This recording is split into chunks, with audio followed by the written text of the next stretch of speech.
ठीक है, तो अपने पास बी और डी बचा हुआ है। अब अगर अपन बी और डी ऑप्शन को चेक करेंगे ना इसमें, तो बी और डी ऑप्शन में क्या गिवन है, बी में ये टेट्राहेड्रल करेक्ट है, ये स्क्वायर प्लेनर करेक्ट है बिकॉज सीएन है ना, तो इनर ऑर्बिटल कॉम्प्लेक्स बनाएगा, और ये आउटर ऑर्बिटल कॉम्प्लेक्स वो भी करेक्ट है, ऑक्टेहेड्रल, दैट्स करेक्ट, बी वाला करेक्ट है। अब अपन कहेंगे मैं डी वाला भी चेक करूंगा क्योंकि दो तो निगलेक्ट हो गए थे ना, ए और सी, तो बी और डी बचा हुआ था, बी वाले, अब डी वाले की बात करते हैं। डी में ऑक्टेहेड्रल, चलो मान लेते हैं NiCl6 बनाया होगा, लेकिन Cl के केस में +4 इज मोर स्टेबल, मतलब coordination number 4 is more stable, तो टेट्राहेड्रल होना चाहिए। तो दूसरा स्क्वायर प्लेनर ठीक है, Cn है तो स्क्वायर प्लेनर चलेगा। अब लास्ट वाला ऑक्टेहेड्रल, लास्ट वाला ऑक्टेहेड्रल भी चलेगा। तो अपन कहेंगे दोनों ऑप्शन में से मुझे बी और डी में से एक चूज करना है, तो this is a weak Lewis acid, this is a weak Lewis base, weak Lewis acid or weak Lewis base will form less stable complex like coordination number 4. तो most appropriate answer is B1 और उसमें सभी shape अलग अलग given है, that's why answer is B. Question number मुझसे पूछा है, इसके बाद जो मुझे बताना है दैट इज, एक मिनट रुको, 26 में अपने पास गिवन है NiCl2 और एक्सबिट, ठीक है। तो मैंने आपको बताया था कि अगर आपके पास ऐसे गिवन है, मेरे पास ये गिवन है NiCl2P और आपने लिखा हुआ है दैट इज PCH2, ठीक है भाई, इसमें ना एक पीएच लिखा हुआ है, दो C2H5 लिखा हुआ है, दिस इज, और ये भी ट्वाइस, ये दो, तो टोटल कोऑर्डिनेशन नंबर इज 4, ये मुझे पता चल गया। ये न्यूट्रल लिगेंड है, सो इसका +2 ऑक्सीडेशन स्टेट है, ये मुझे पता चल गया। अब क्या करना है मुझे, तो मैं कहूंगा इस केस में मुझे अगर बताना है कि कौन सा, अब ये कह रहे हैं exhibit temperature dependent magnetic behaviour, paramagnetic भी हो सकता है, डायमैग्नेटिक भी हो सकता है। तो coordination geometry of Ni+2 paramagnetic and diamagnetic, हाँ, तो फिर उसमें क्या है, D8 है, तो इसमें अगर मान लो आपने कहा कि इसमें D8 इज लाइक दिस, अगर पैरामैग्नेटिक होगा तो sp3 हाइब्रिडाइजेशन होगा, और डायमैग्नेटिक होगा तो पेयरिंग कर दूंगा, कोऑर्डिनेशन नंबर 4 है, DsP2 हो जाए, तो टेट्राहेड्रल भी हो सकता है, स्क्वायर प्लेनर भी हो सकता है। तो अगर डायमैग्नेटिक है तो स्क्वायर प्लेनर होगा, पैरामैग्नेटिक है तो टेट्राहेड्रल होगा।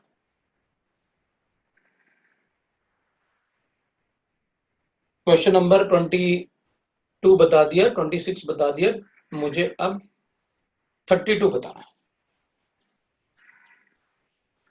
क्वेश्चन नंबर 32 में गिवन है मुझे,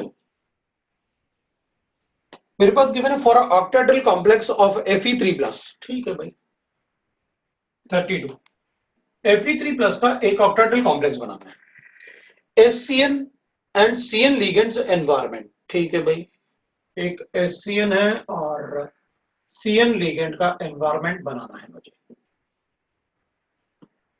The difference between the spin magnetic moment in Bohr magneton to the nearest integer is, तो मुझे बताना है कि इनमें नियरेस्ट इंटीजर में बोर मैग्नेटॉन अपने पास क्या आएगा, तो मैं number of unpaired electron calculate करूंगा भाई।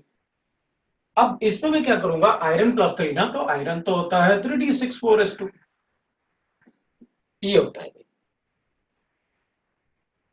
अगर 3d6 4s2 होता है तो मुझे Fe3+ बनाना है, तो एक Fe3+ बना देते हैं भाई, 3d5 बन जाएगा, और 3d5 बनेगा तो अपन ऐसे लिखेंगे,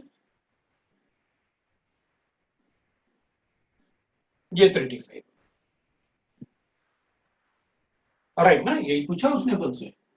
अब वो कह रहा है अपन से कि फॉर अ ऑक्टाहेड्रल कॉम्प्लेक्स, मतलब कोऑर्डिनेशन नंबर 6 बनाने वाला हूं मैं, right, the ligand, the difference between the spin magnetic movement, the difference between the spin magnetic movement in bore magneton is approximately around the integer, ठीक है भाई। तो देखो इसमें ना आपने साफ साफ लिखा हुआ है कि अगर ये, इसको मैं ऐसे भी लिख सकता था, SCN को ना NCS। अगर मैं इसको ऐसे लिखता ना तो मैं कहता इसमें this is donor atom strong ligand, इसमें this is donor atom weak ligand, क्योंकि sulphur is not a good donor atom. बड़ा साइज होगा तो अच्छा डोनर एटम नहीं होता। ये वीक लिगेंड है, मतलब अगर इसको बनाऊंगा ना ऐसे FeSCN6, तो I will say that magnetic moment will be like this 5.90 के आसपास। और अगर आप ऐसे बनाओगे ना, दूसरा CN है,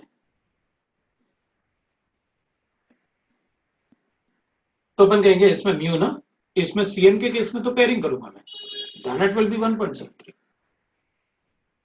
इन दोनों का डिफरेंस लो,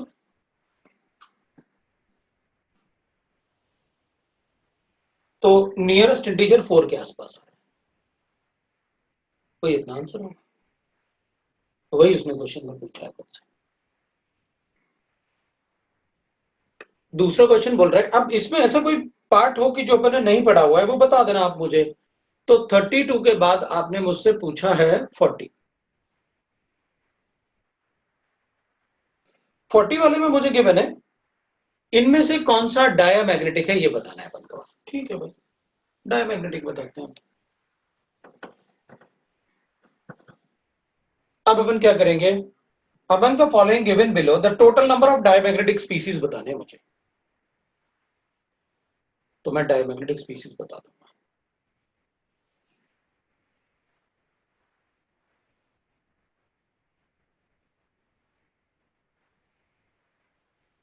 ठीक है, तो डायामैग्नेटिक में मैं क्या करूंगा, Mn3O4,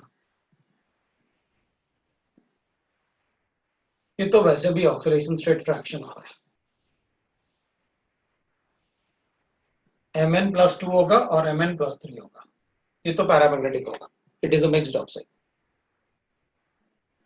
फिर FeCl4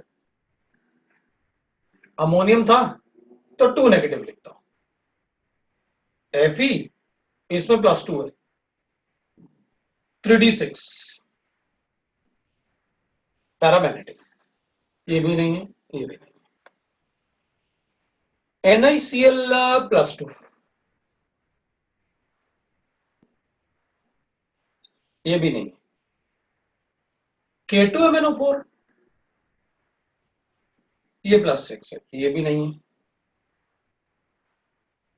K2CrO4 ये +6, ये है, क्योंकि इसके 6 वैलेंस इलेक्ट्रॉन होते हैं ना। Answer is 1। मैंने तो इसमें अनपेड इलेक्ट्रॉन चेक कर लिए ना, इसमें कितने, इसमें कितने, इसमें एक अनपेड इलेक्ट्रॉन है, इसमें अनपेड इलेक्ट्रॉन 6 है ना, तो 4 अनपेड इलेक्ट्रॉन हो गए, तो 2 अनपेड इलेक्ट्रॉन हो गए, इसमें भी अनपेड इलेक्ट्रॉन होंगे, फ्रैक्शन आ रहा है तो अनपेड इलेक्ट्रॉन होंगे ही, इसमें एक अनपेड इलेक्ट्रॉन आ रहा है क्योंकि +7 होता तो अपन कहते हैं डायमैग्नेटिक। हो गया क्वेश्चन।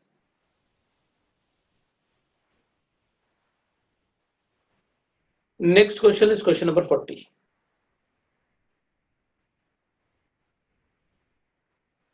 40 एंड 43। 40 वाले में गिवन है मुझे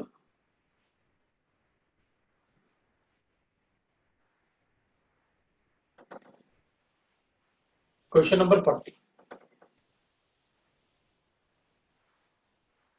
the ammonia prepared by treating ammonium sulphate with calcium hydroxide. Ammonium का कोई भी सॉल्ट,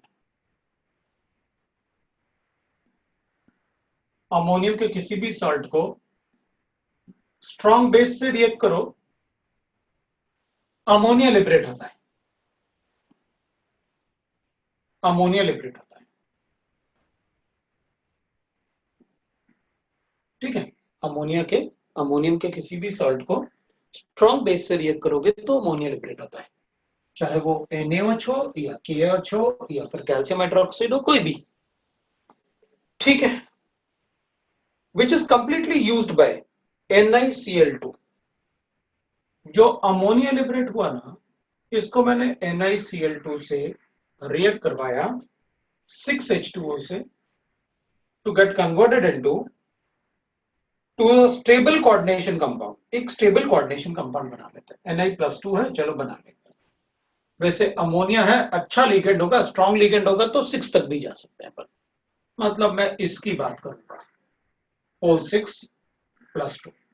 लेकिन मैं ये नहीं बोल रहा कि इसमें ये नहीं बन सकता, but this will have more priority than this, क्योंकि ये स्ट्रॉन्ग लिगेंड है, ज्यादा नंबर में उससे रिएक्ट कर सकता है. इस विल हैव लेस स्टेबिलिटी, इसका ज्यादा होगा क्योंकि लिगेंड स्ट्रॉन्ग है. अगर इसकी जगह Cl होता तो मैं कहता 2 कर लेते हैं, क्योंकि this is a weak Lewis acid +2 oxidation state. Assume that both the reactions are 100%. अच्छा, मतलब ये वाला रिएक्शन भी 100% हो गया और ये वाला रिएक्शन भी 100%. ठीक है. If this much gram 1584 ग्राम, मतलब इसका 1584 ग्राम of ammonium sulfate and 952 gram of this and 952 gram of this 952 gram of this are used in the preparation. The combined weight in gram of gypsum and nickel ammonia coordination compound thus produced is gypsum is this. इसका wait कितना बना और इसका wait कितना बना, तो अपन को ये बताना है कि W1 + W2 कितना होगा. ये अपन को बताना है, अपना आंसर आ जाएगा. तो बता दो भाई, इसमें क्या प्रॉब्लम है आपको, बताओ बताओ. अमोनियम सल्फेट का मॉलिक्यूलर मास कैलकुलेट कर लेते हैं. एक सल्फेट 96 होता है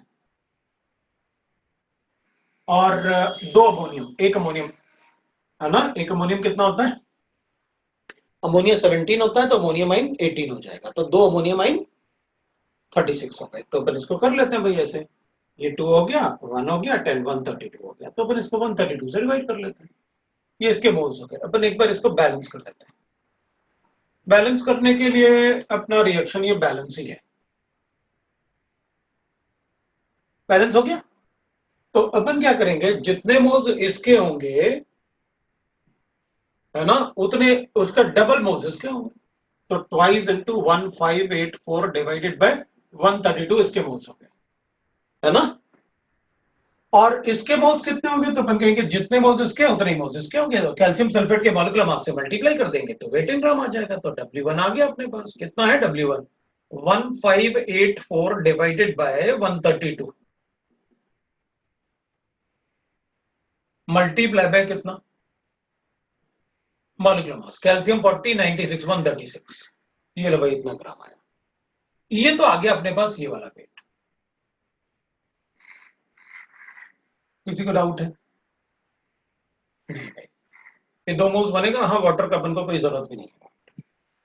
अब अपन बात करते हैं कि मेरे पास ना इसके मोल्स कितने हैं, अमोनिया के सिर्फ ये मोल्स हैं अपने पास, 2 इंटू 1584 डिवाइडेड बाय 132, ये मोल्स हैं इसके. अब इस रिएक्शन को पहले बैलेंस कर लें अपन. ये सीक्वेंशियल रिएक्शन है ना, जैसे अपन ने सीखा हुआ है, ये सीक्वेंशियल रिएक्शन तो अपन ने काफी पढ़ा हुआ है. अब अपन कहेंगे भाई ठीक है, इसके मोल्स कैलकुलेट कर लेते हैं. मुझे लगता है इसका मॉलिक्यूलर मास अपन को गिवन होगा क्वेश्चन में. अगर गिवन है तो अच्छी बात है, नहीं गिवन है तो अपन कैलकुलेट कर लेंगे. नहीं, एटॉमिक मासेस गिवन है. ठीक है भाई, एटॉमिक मासेस गिवन है तो मैं उसी से कैलकुलेट कर लूंगा. तो इसके मोल्स मुझे गिवन है और इसके मोल्स कितने होंगे, तो 59 + 59 + 71 + 6 वाटर मॉलिक्यूल, मतलब 18 इंटू 6 है ना. तो अपन क्या करेंगे, अपन 18 इंटू 6 कर दें तो कितना आ जाएगा, तो अपन लिखेंगे इसको 18 इंटू 6 108. तो चलो भाई ये ऐड कर देते हैं.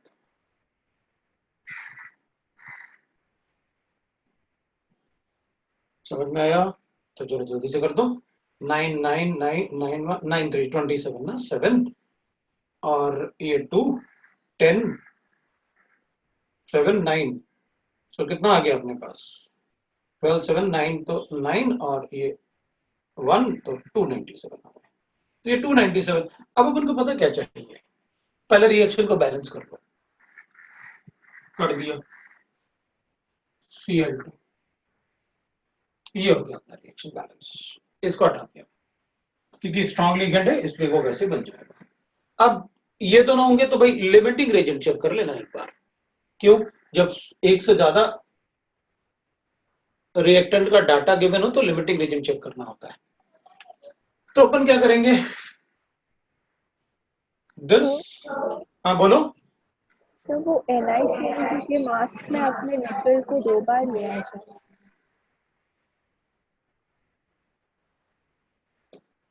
Cl को 2 बार लेना था तो पहले नहीं बोल सकी जब मैं ऐड कर रहा था, पहले ही बोल देती ना। इतना क्यों करता मैं, ठीक है गड़बड़ तो कर दिया मैंने, चलो कोई बात नहीं, अपन ऐसे ऐड कर देते हैं, है ना। सो अपने पास आया 7 + 6 + 7 ना 13, 3 कैरी 1 ना, तो 238, तो ये तो 238 होगा। अब ये 238 क्या कैंसिल हो रहा है इससे, कुछ ऐसे हो रहा है क्या मोल्स में, देखना है एक बार, ये नहीं हो रहा, वरना यही मोल्स का कैलकुलेशन करना है, अपना आंसर आ गया। इन दोनों में से लिमिटिंग रिजिट कौन सा होगा, अपन ना ऐसे करते हैं, ये 950 को 950 कितना टाइम 4 से जा रहा है। हाँ चलो थैंक यू, ये बढ़िया किया इसने, देखो फटाफट ना उसने कैलकुलेट कर दिया, इसके 4 मोल है। और अब मैं इसके भी मोल्स कुछ ऐसे कर लेते हैं अपन ऐसे, है ना, 6 और ये 6 ना ऐसे 66, तो ये कुछ ऐसे अपना कैंसिल हो रहा है, देखना ये जो कैंसिलेशन है, जितने मोल्स इसके होंगे इसके 4 मोल इसके कितने मोल से रिएक्ट करेंगे, इसका 1 मोल 6 मोल से, तो 4 मोल इसके 24 मोल से, ये क्या 24 आ रहा है क्या, ये 24 से छोटा आ रहा है, 24 आ रहा है। 4 आ रहा है। अरे तो एग्जिट कंजम्पशन हो गया, सारा ही कंज्यूम हो जाएगा, तो किसी से भी कैलकुलेट कर लो, अपन को क्या फर्क पड़ता है, 4 मोल बनेंगे इसके मॉलिक्यूलर मास से मल्टीप्लाई कर देते हैं भाई, दोनों में से किसी से भी ले लो फिर, तो अगर सारे के सारे कंज्यूम हो रहे हैं तो इसके 4 मोल बनेंगे, इसके मॉलिक्यूलर वेट से मल्टीप्लाई कर देते हैं। अब भाई मॉलिक्यूलर वेट कितना आएगा उसका, तो देख लेते हैं भाई कितना आएगा, NiCl2 मतलब 59, 71 और 6 अमोनिया, 6 अमोनिया का मतलब हो गया 17 इंटू 6 कर देंगे अपन, हाँ तो 17 इंटू 6 कर लेते हैं अपन, तो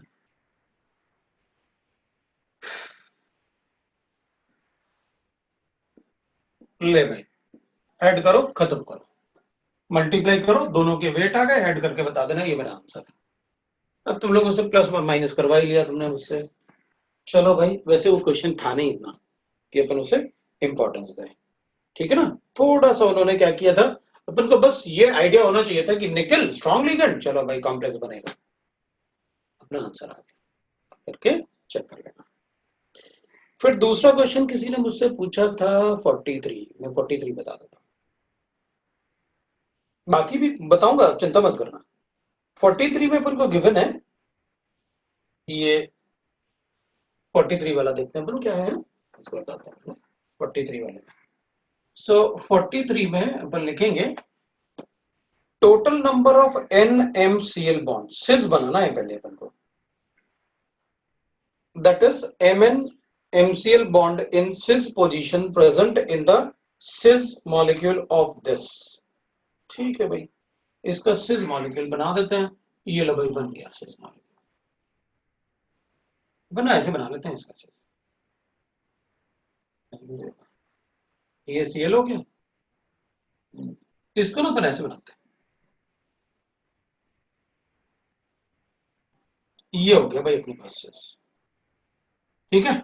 अब क्या पूछा इसने, अपन से पूछा इसने कि total number of cis NMnCl bond, 1 2 और सिस ना मतलब एक ही तरफ 3 है, 1 2 और MnCl1 ना एक 3 और एक 4 सिस वाले में 5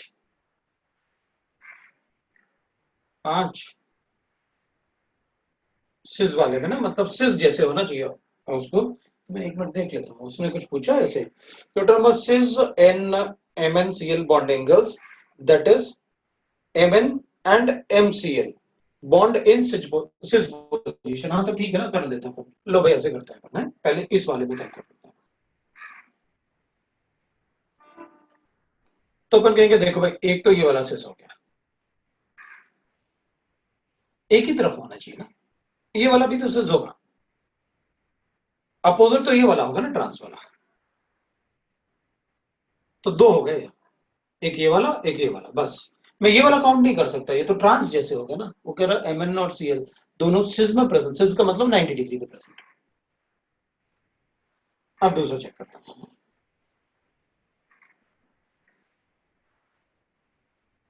अब मैं कहूंगा मैं इस वाले उसमें चेक करता हूं। तो अपन कहेंगे देखो भाई, एक तो ये बनेगा 90 डिग्री पे, और एक ये वाला बनेगा 90 डिग्री, और कोई है 90 डिग्री।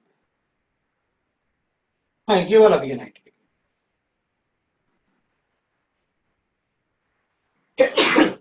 एक ये भी 90 डिग्री पे। 5 हो गए।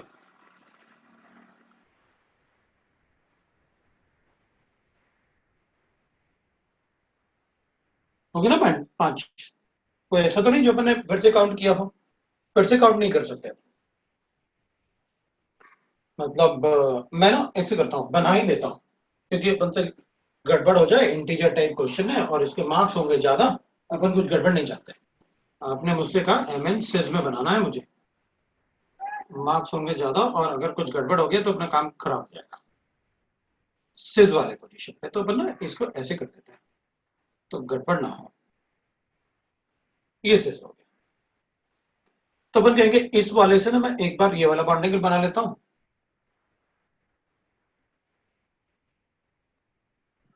और इस वाले से एक बार ये वाला बॉन्ड एंगल बना लेता हूं। ऊपर वाले नाइट्रोजन से एक बार ये वाला हो गया, ऊपर वाले नाइट्रोजन से एक बार ये वाला भी, ये भी 90 पे होगा, तो ये दोनों ही हो गए। दो हो गए। अब मैं ना एक प्लेन के बाद दूसरा, अपन को पता है कि तीन प्लेन कौन कौन से होते हैं जो 90 डिग्री पे होते हैं। मैं तीनों प्लेन को अलग अलग लिख लेता हूं ताकि अपन से कोई गड़बड़ ना हो। अब मैं ना इस प्लेन में चाहता हूं 90 डिग्री, तो अपन कहेंगे एक ये हो जाएगा एक ये हो जाएगा। दूसरे वाले लिखा ही नहीं मैंने, दूसरे वाले को लिखा ही नहीं मैंने, क्योंकि उस वाले से आप कैलकुलेट कर चुके हो। इसके अलावा और कोई है? नहीं। देखो अगर है तो मुझे बताओ। अब जैसे दो ऊपर से बनाए ना आपने इससे, वैसे नीचे वाले से भी दो बनेंगे। भाई जैसे आपने वहां से बनाए वैसे यहां से भी बनेंगे दो,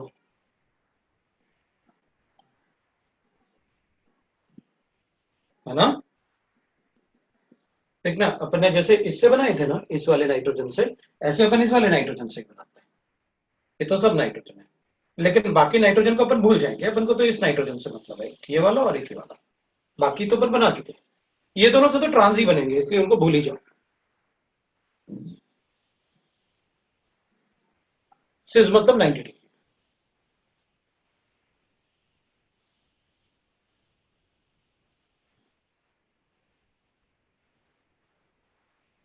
छह हो गए। फिर किसी ने अपन से पूछा था 29 शायद बताया था मैंने। 29 के अलावा और कोई है क्या? रुको मैं देख लेता हूँ। 43 बताया आपने, 33 भी है और 29 भी है।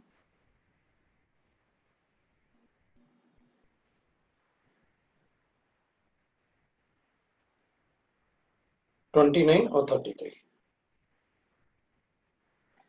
33 वाला नहीं बताया मैंने, मुझे बताना है। इन अ कॉम्प्लेक्स, चलो भाई मैं ना 33 वाला बता रहा हूँ। 33 वाले में अपन को गिवन है, देखना। 33 इन अ कॉम्प्लेक्स एसिटाइल ब्रोमाइडो डाइकार्बोनाइल। पहले तो अपन एसिटाइल लिख लेते हैं, एसिटाइल ब्रोमाइडो डाइकार्बोनाइल।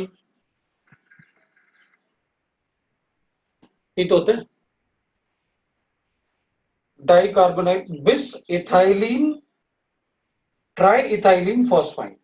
ठीक है, मतलब बिस ट्राई इथाइलिन फॉस्फाइन, ये दो ऐसे try ethylene phosphine. Try ethyl है, नॉट इथाइल, सो मुझे 5 लिखना होगा। आयरन 2, ठीक है भाई, इन सबको मिला के एक आयरन 2 बना दो, तो बना दिया। ये लो, एक इसको ले लेते हैं, इनको ले लेते हैं, और डाई ब्रोमाइडो था ना, नहीं एसिटाइल ब्रोमाइडो डाई कार्बोनाइल, तो ये तो था एसिटाइल। इसमें चाहता क्या, पहले ये देख लेता हूं। The number of FeC bond is, हाँ तो ठीक है ना, हो गया, Fe+2 है ना, ये डाई थे,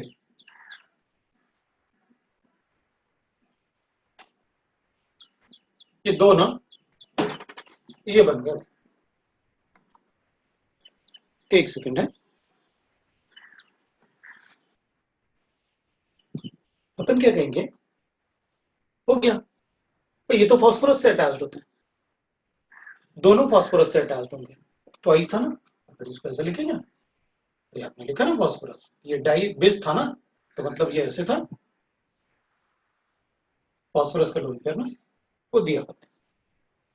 तो अपन क्या करेंगे, कितने हो गए, 1 2 3 हो गए, तो इसमें अपना आंसर हो गया, जो आपने लिख के बताया, कार्बन कितने अटैच ने बता दिया हमने।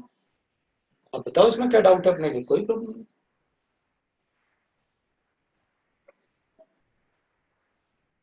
Mixed metal oxides are always paramagnetic, बिल्कुल। किसी ने पूछा अपन से मिक्स्ड ऑक्साइड क्या हमेशा पैरामैग्नेटिक होंगे, बिल्कुल होंगे। दूसरा 29th वाला भी पूछा था अपन से किसी ने, अपन 29th वाला भी देखते हैं भाई, है ना। अब 29th वाले में अपन से पूछा गया, जो गिवन है, देखो मैंने आपको पहले भी कहा था कि कोऑर्डिनेशन कंपाउंड से एटलीस्ट अपन को, एटलीस्ट कहा मैंने, 12 मार्क्स के क्वेश्चन आने ही आने, और ये सॉलिड मार्क्स हैं। आप देख रहे हैं ना, अपन ने जो पढ़ा है ना, उसके बेसिस पर शायद ही कोई ऐसा क्वेश्चन है जो अपन से ना बने, सारा कुछ बनेगा, मतलब 12 मार्क्स पक्के हो गए अपने। 29, EDTA एक कॉम्प्लेक्स साइन है, बिल्कुल है। The total number of bonds, ठीक है, क्या बताना है अपन को, NCOO बॉन्ड्स, हाँ तो ठीक है ना, EDTA है ना, आप ऐसे बनाओगे ना, ये CO हो गया। मैंने आपको बताया था ना EDTA कैसे बनाने हैं, मैंने बना के भी दिखाया था, ये तो जब EDTA पढ़ाया तभी बना दिया था, थोड़ा बड़ा बना लो ताकि अपन से कोई गलती ना हो। मैंने आपसे कहा था EDTA में ये दोनों ऐसे होंगे, इधर ऑक्सीजन होगा, इसका एक ऑक्सीजन इधर होगा, एक ऑक्सीजन इधर होगा, और एक ऑक्सीजन इधर होगा, ये हो गया अपने पास।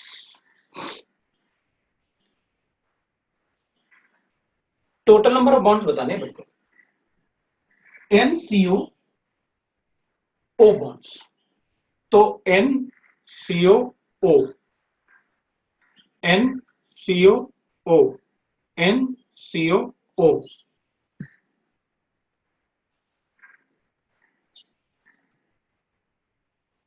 एक 2 3 4, फिर 5 6 7, और कोई है,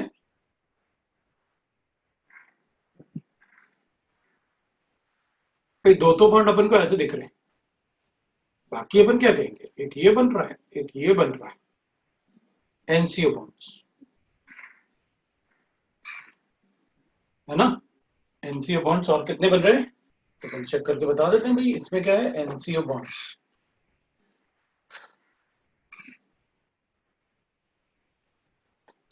इधर से बनाओ, इधर से जितने बनेंगे उधर नीचे से भी बनेंगे, तो अपन कहेंगे भाई 1 2, एक इससे बन गया ये वाला, और एक इससे बन गया ये वाला, फिर एक इससे बन गया ये वाला, और एक इससे बन गया ये वाला, फिर इससे बन गया ये वाला, और एक बन गया ये वाला, एक बन गया ये वाला, और एक बन गया ये वाला, तो हर एक ऑक्सीजन 2 बना रहा है, तो 4 ऑक्सीजन बन गया, बना रहा ना, तो ये भी 2 बना रहा है, ये भी 2 बना रहा है, ये भी 2 बना रहा है, और ये भी 2 बना रहा है, और ये भी 2 बना रहा है, हर एक ऑक्सीजन 2 बना रहा है, टोटल 8। ठीक है। अब क्वेश्चन नंबर, अरे भाई ये कह रहे हैं मेरी शीट में अलग है क्वेश्चन नंबर 40, अलग है अपने शीट में क्वेश्चन नंबर 40, गलती से बोला, कोई बात नहीं। तो अपन गलती से बोलोगे तो नया क्वेश्चन भी पूछ सकते हो कि तो आप तो ये वाला बताओ, यही हमारे शीट में क्या फर्क पड़ता है ना। तो कोई अपन नया क्वेश्चन भी पूछ सकता है, कोई प्रॉब्लम नहीं। और कोई अगर डाउट है भाई क्वेश्चन नंबर 1 में, एक्सरसाइज 1 में क्वेश्चन अगर कोई डाउट है, रह गया कोई, तो मुझे बता दो वापस, अदरवाइज इट्स ओवर। मतलब कोई और क्वेश्चन पूछना है तो बता दो, अदरवाइज एक्सरसाइज 3 इज ओवर। आगे बढ़ेंगे। ORM 2 में कुछ डिस्कस करना है तो बता दो, मैं ORM 2 में डिस्कस कर लेता हूं।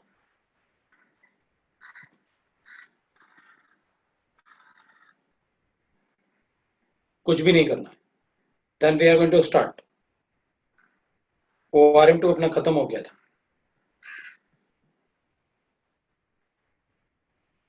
ORM 2 में आपको कुछ भी नहीं डिस्कस करना है। पार्ट 1 का C5,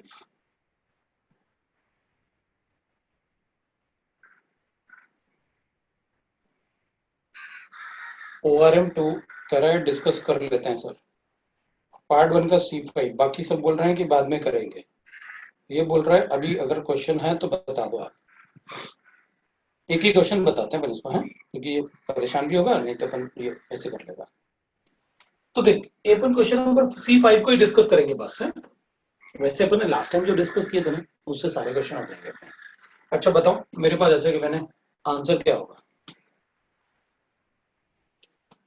CF3 CH double bond CH2 HCl का एडिशन अभी कर देता हूं। लो भाई पॉजिटिव चार्ज अटैक करता हूं, कार्बोकेटाइन ये बनाया,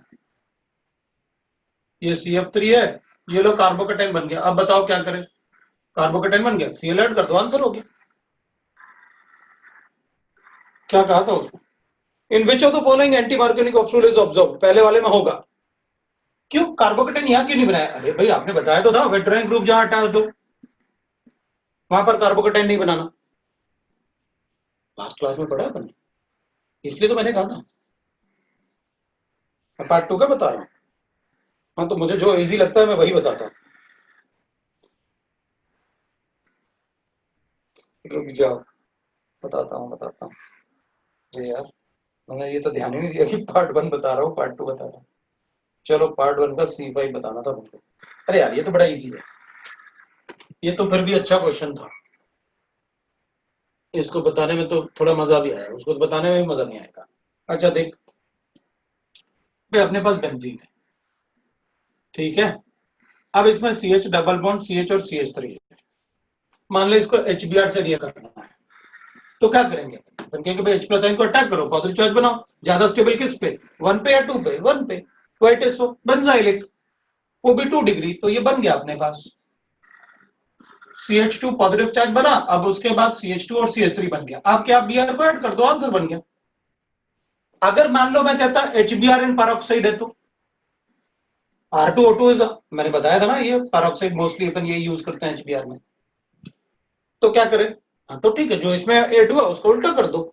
क्यों, क्योंकि आप इन दोनों के मिक्सचर से Br रेडिकल बनाते हो, और Br रेडिकल बनाओगे तो डबल बॉन्ड पर जब Br रेडिकल अटैक करेगा तो क्या बनाएंगे, ज्यादा स्टेबल रेडिकल बनाओ, ये ज्यादा स्टेबल रेडिकल बन गया,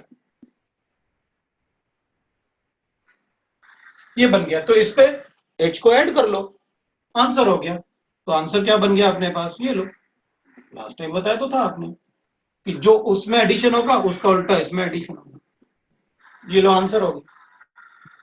पैरोक्साइड इफेक्ट है, लास्ट टाइम बताया आपको मैंने पैरोक्साइड इफेक्ट, मुझे लगता है तुमने पहले ही सॉल्व किया होगा पैरोक्साइड इफेक्ट पढ़ने के पहले, तभी तुमने पूछा।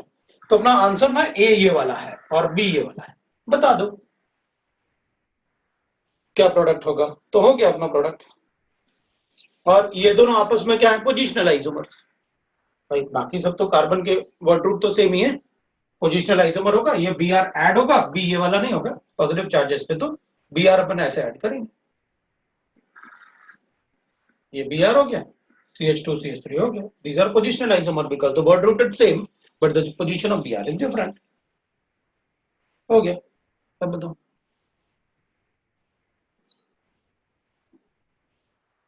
तो मैं यहीं रुकने वाला हूं। अब ORM2 आपने कहा है, अरे यार फिर से क्या पूछ रही है सर, आपने मूल कॉन्सेप्ट भी दिया था section ABCD P1 P2 part 1 part 2 exercise 1, but मूल कॉन्सेप्ट मैं अभी डिस्कस नहीं करूंगा। मूल कॉन्सेप्ट मैं संडे को डिस्कस कर सकता हूं। मैं संडे को तुम्हारी एक्स्ट्रा क्लास लगा सकता हूं। कोई एग्जाम तो नहीं है ना नेक्स्ट वीक में स्कूल में, है ना? वो अपना एक्स्ट्रा होगा। पता मुझे ना सिलेबस कंप्लीशन का थोड़ा सा टेंशन हो रहा है, इसलिए मैं तुम्हारा एक्स्ट्रा क्लास लेने के बारे में सोच रहा हूँ। मुझे सिलेबस कंप्लीट करना है। अभी अपना इलेक्ट्रो खत्म हो जाना चाहिए था, तब अपन अच्छे स्पीड पे होते हैं।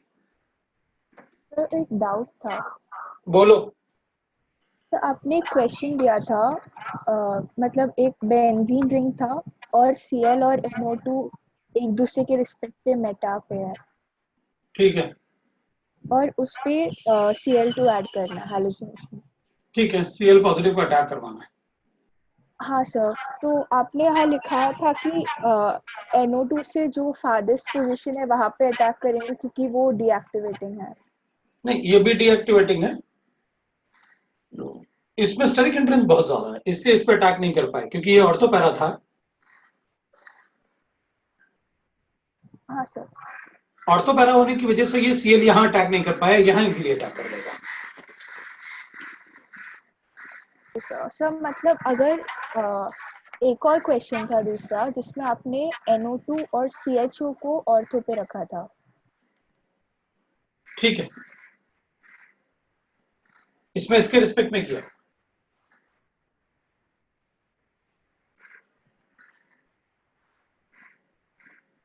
सर आपने अटैक मेटा पे करा, हाँ हाँ, तो यहाँ पे फादर्स नहीं देखेंगे ना? नहीं, मैंने तो आपको बताया ना कि दो इलेक्ट्रॉन विड्रॉइंग ग्रुप हैं, तो जो ज्यादा इलेक्ट्रॉन विड्रॉइंग होगा ना उसके रिस्पेक्ट में करो, क्योंकि उसके रिस्पेक्ट में करने से उसके पॉजिटिव कार्बन पे पॉजिटिव चार्ज नहीं आएगा। भाई इन दोनों में ज्यादा इलेक्ट्रॉन विड्रॉ कौन करेगा? ये वाला। तो इसके कार्बन पे पॉजिटिव चार्ज नहीं आना चाहिए, जबकि यहां अटैक करने से इसके कार्बन पे पॉजिटिव चार्ज आएगा। अगर मैं इसके मेटा पे अटैक करूंगा ना, तो फिर इसके मेटा पे अटैक करने से इसके कार्बन पे पॉजिटिव चार्ज आएगा और वो हाईली अनस्टेबल एरिनियम आयन होगा, जबकि rate of reaction is directly proportional to the stability of arenium ion. तो सर समझा।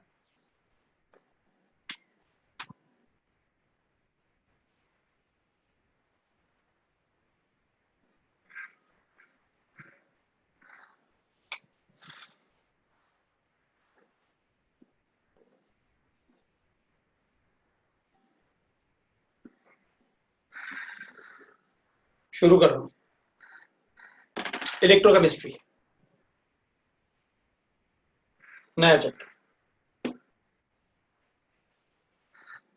इलेक्ट्रोकेमिस्ट्री को ना अपन 3 पार्ट में पढ़ेंगे। एक तो इलेक्ट्रोकेमिकल सेल्स,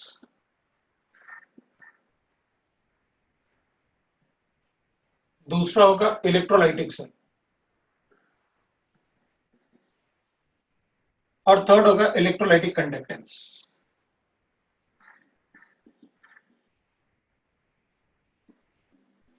ऑफ सॉल्यूशंस। लेकिन ये दोनों ही सेल्स होंगे, इलेक्ट्रोलाइटिक सेल और इलेक्ट्रोकेमिकल सेल। इलेक्ट्रोकेमिकल सेल मतलब कार का बैटरी हो गया, मतलब जिससे अपन एक सेल से इलेक्ट्रिसिटी जनरेट कर पाए। वॉच का सेल हो गया, भाई उसको अपन रिचार्ज थोड़ी करते, long life without recharging. Electrochemical cell, electrolytic cell, the process take place when we supply the electricity with that electrolytic cell. तो इसमें electrochemical cell में अपन क्या करेंगे? The chemical energy is converted into electrical energy.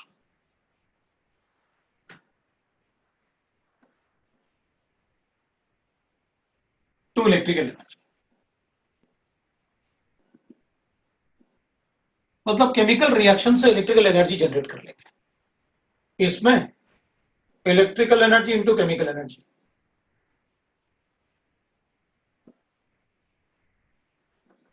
Chemical energy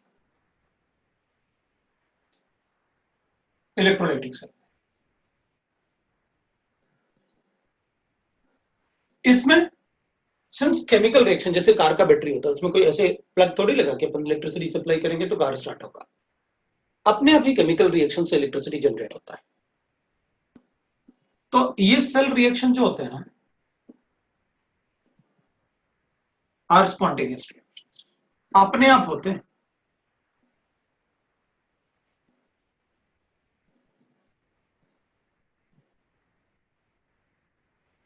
ये अपने आप नहीं होते, अपन को एनर्जी देना पड़ता है बाहर से।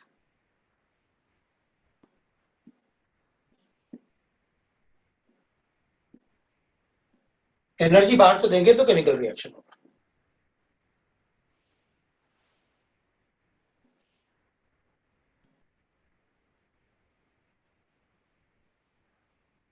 वोल्टिक सेल,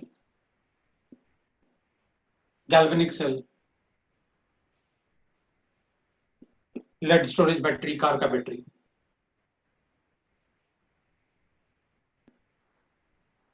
ये कुछ एग्जांपल होंगे इसके।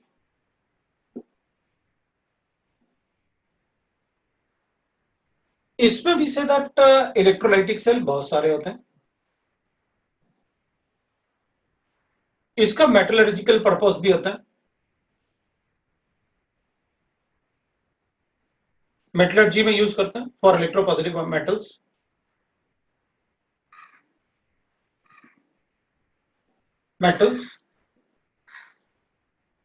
तो अलग अलग टाइप के सेल्स, कास्टनर, केल्नर सेल, क्योंकि उसमें मेटलर्जिकल प्रोसेस होते हैं for electropositive metal and even for non metals like F2, Cl2, ये सब इलेक्ट्रोलाइसिस से ही प्रिपेयर करते हैं। Even NaOH by electrolysis of brine solution, KOH, ये सब अपन इसी से प्रिपेयर करते हैं इलेक्ट्रोलाइटिक सेल से। ठीक है, I just require a basic idea कि इसमें अपन इलेक्ट्रोकेमिकल सेल्स में केमिकल एनर्जी से इलेक्ट्रिकल एनर्जी जनरेट करेंगे, इसमें इलेक्ट्रिकल एनर्जी से केमिकल रिएक्शंस करेंगे। ठीक है, we got a basic idea what is that. ये तो बिल्कुल डिफरेंट होगा, what is the conductance of the solution. इसमें अपन पढ़ेंगे by conductance and resistance of solutions. वो अपन देखेंगे वहां पर टर्म्स वगैरह सब, वो सेपरेटली अपन पढ़ेंगे। पहले अपन इलेक्ट्रोकेमिकल सेल्स की को शुरू करते हैं। इलेक्ट्रोकेमिकल सेल से शुरुआत करते हैं। पहले इसी को पढ़ते हैं, इलेक्ट्रोकेमिकल सेल्स को,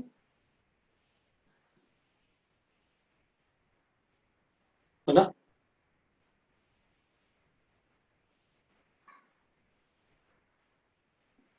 अब इलेक्ट्रोकेमिकल सेल्स को पढ़ने के पहले मुझे कुछ टर्म्स को अपन पढ़ लेते हैं। कुछ टर्म्स देख लेते हैं क्या क्या होता है इलेक्ट्रोकेमिकल सेल में, फिर देखते हैं, फिर पढ़ेंगे। जैसे एक तो अपन को पढ़ना होगा, जनरल टर्म्स पढ़ लें अपन को। इलेक्ट्रोलाइट्स, इलेक्ट्रोलाइट कोई भी acid base salt, any acid base salt in aqueous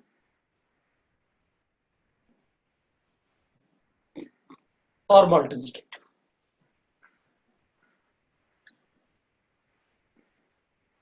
या तो वो aqueous state होगा या फिर molten state होगा, that can conduct electricity।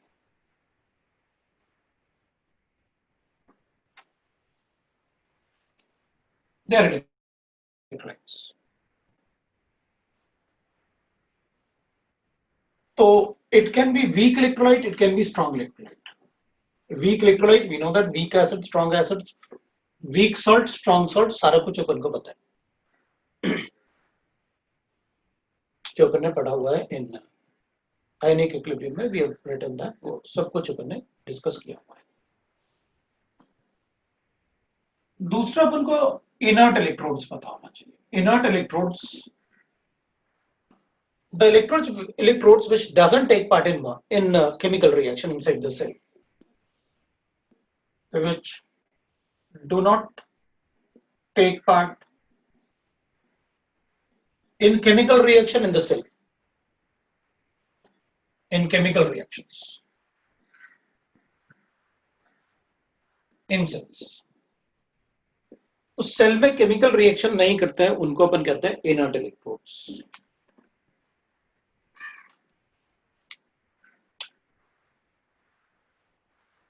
Electrode potential,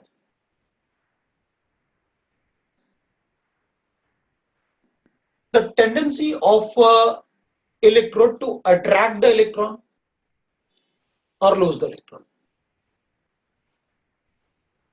Tendency of an electrode to lose or attract the metal ions or electrons, वो अपन कहेंगे उसको इलेक्ट्रोड पोटेंशियल। जैसे अपन लिखेंगे भाई, अपन ने लिखा ऑक्सीडेशन पोटेंशियल,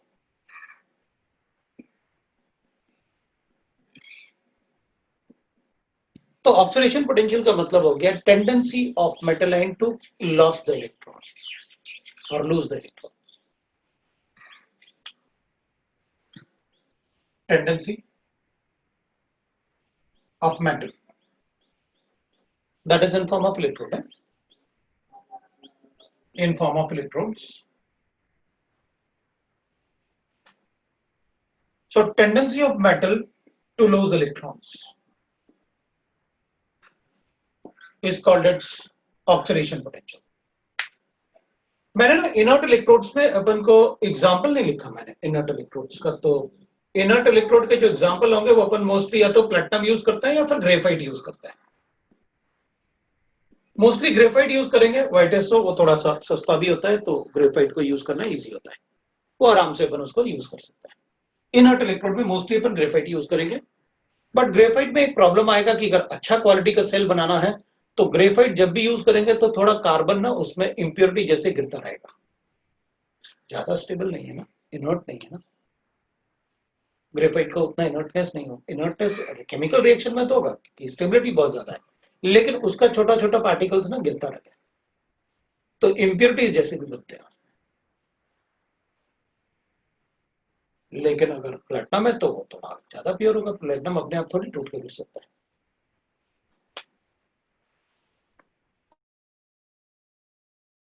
ऑक्सीडेशन पोटेंशियल मतलब we can write that tendency, suppose example लेते हैं, तो ठीक है मेरे पास जिंक है, इसकी जिंक आयन में कन्वर्ट होने की जो टेंडेंसी होगी वो उसका oxidation potential. Tendency of metal to convert into metal ion in the aqueous solution is called its oxidation potential. तो reduction potential backward, reduction potential, तो रिडक्शन पोटेंशियल इसका उल्टा, tendency of metal ion.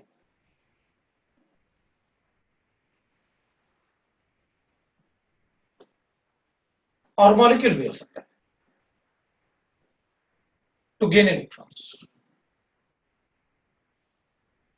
That is reduction potential. तो ठीक है भाई, metal ion का tendency मतलब एग्जांपल लिखा मैंने, जिंक आयन है मेरे पास, इसका 2 इलेक्ट्रॉन लेने का टेंडेंसी जो होगा मतलब जैसे एक बस, तो ये कन्वर्ट हो जाएगा जिंक में, दैट विल बी सॉलिड, तो ये इसका रिड्यूस होने का टेंडेंसी, तो अपन कहेंगे ठीक है that is called the reduction potential.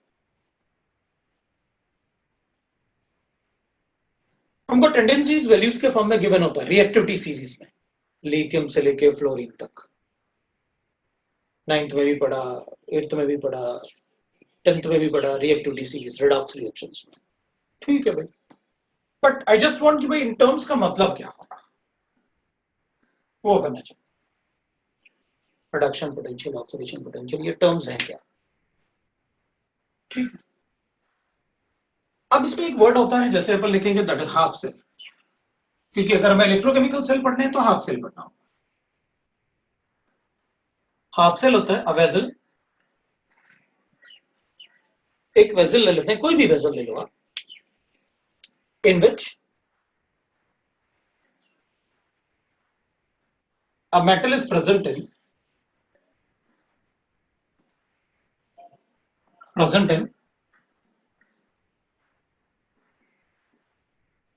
two different oxidation state.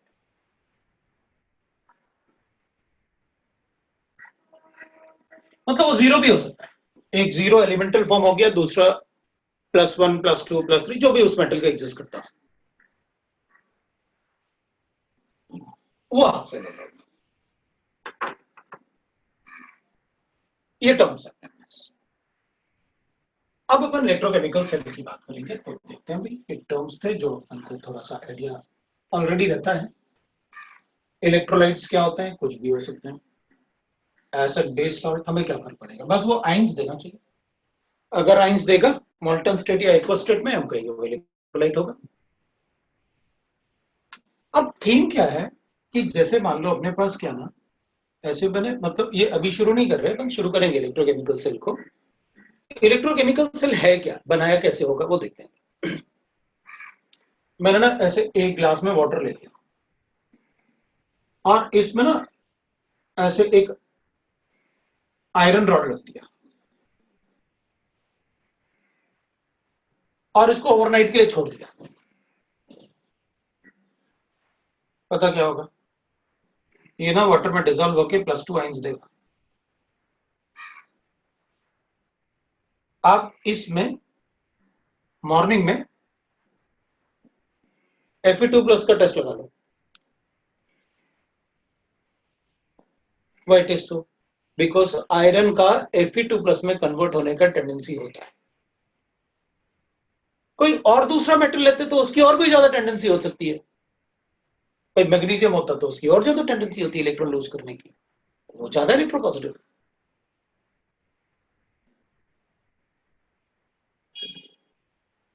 अब मैं क्या करता हूं, इसकी इलेक्ट्रॉन लूज करने की टेंडेंसी बहुत ज्यादा है। जिंक होता तो इससे भी ज्यादा होता है, मैग्नीशियम होता तो जिंक से भी ज्यादा होता है। और मेरे पास एक दूसरा मेटल है जिसको ना मैंने ओवरनाइट रखा वाटर में, इसको अपन ऐसे बना लेंगे गोल्ड रॉड।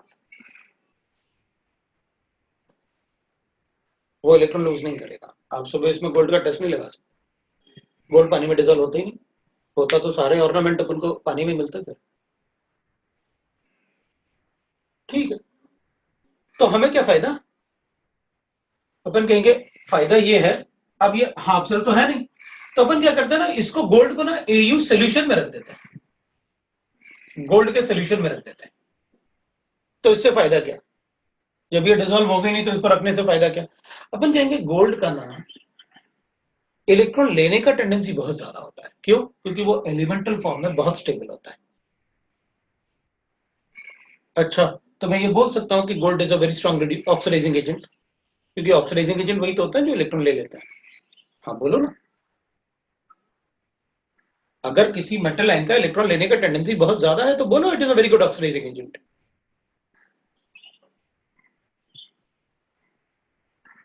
अब ये हाफ सेल है, वो कैसे, आपने कहा था ना साफ साफ, एक ही मेटल को दो ऑक्सीडेशन स्टेट में रखो अगर किसी वेसल में एक्वा सॉल्यूशन में, तो वो हाफ सेल जैसे वर्क करेगा।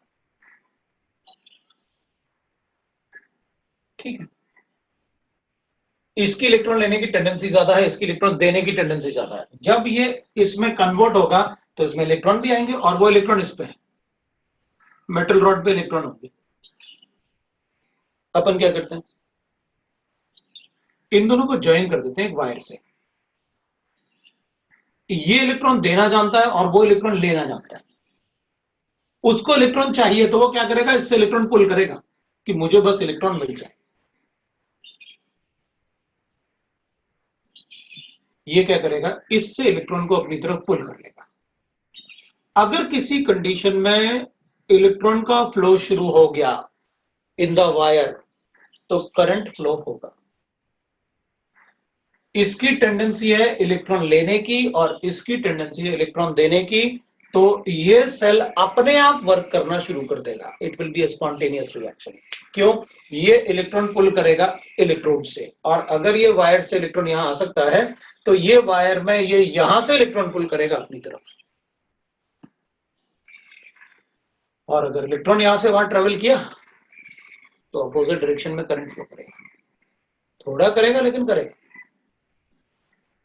बट अपने आप तो हो गया ना, स्पॉन्टेनियस प्रोसेस। बस यही थीम पे हमने इलेक्ट्रोकेमिकल सेल बनाया कि एक जगह मेटल की टेंडेंसी ज्यादा होनी चाहिए इलेक्ट्रॉन देने की, और दूसरी जगह टेंडेंसी लेने की होनी चाहिए ज्यादा, तो हम इलेक्ट्रोकेमिकल सेल बना लेंगे।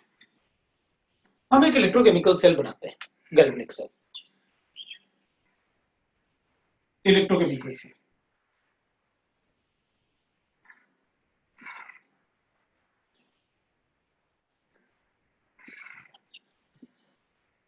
और galvanic cell,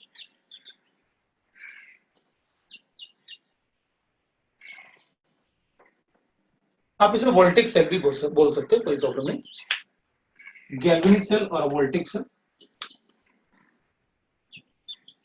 Our electrochemical cell is made up of two half cells. It is made of two half cells.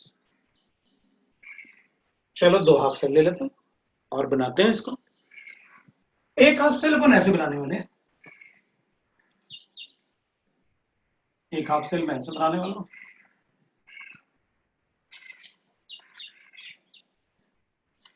इस हाफ सेल में मैं जिंक रॉड लगाने वाला हूं, और ये जिंक रॉड है जो अपन लगाने वाले हैं इसमें, और इसमें ZnSO4 सोल्यूशन लेने वाला है।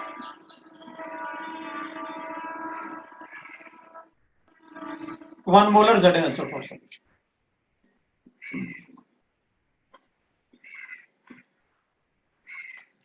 और एक और दूसरा हाफ सेल लेने वाला हूं मैं,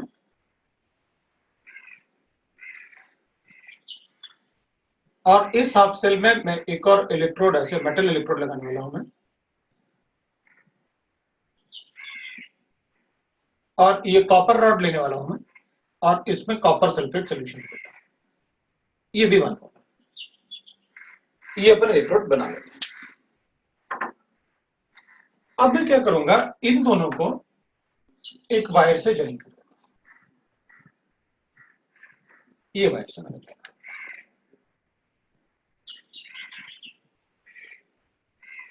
अब यहां पर मैं कहूंगा कि भाई इधर ना ये दोनों, ये इलेक्ट्रोकेमिकल सेल एक पूरा बन गया, एक हाफ सेल है, एक दूसरा हाफ सेल है, 2 हाफ सेल्स होंगे।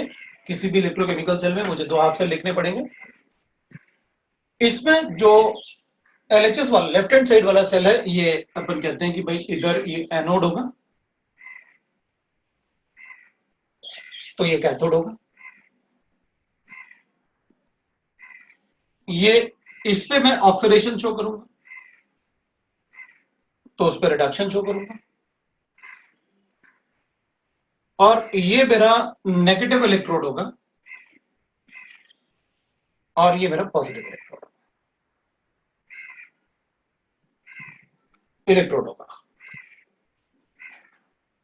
अब अपन को थोड़ा आइडिया तो है, भाई इलेक्ट्रोकेमिकल सेल छोटे क्लासेस में अपन ने काफी पढ़ा हुआ है, और उसमें अपन ऐसे बोलते हैं कि इलेक्ट्रोड होता है, एक एनोड होता है, एक कैथोड होता है। ये एनोड हो गया, ये कैथोड हो गया, ये पॉजिटिव चार्ज, ये नेगेटिव चार्ज, इधर ये सेल होगा, इधर से इलेक्ट्रॉन आएगा।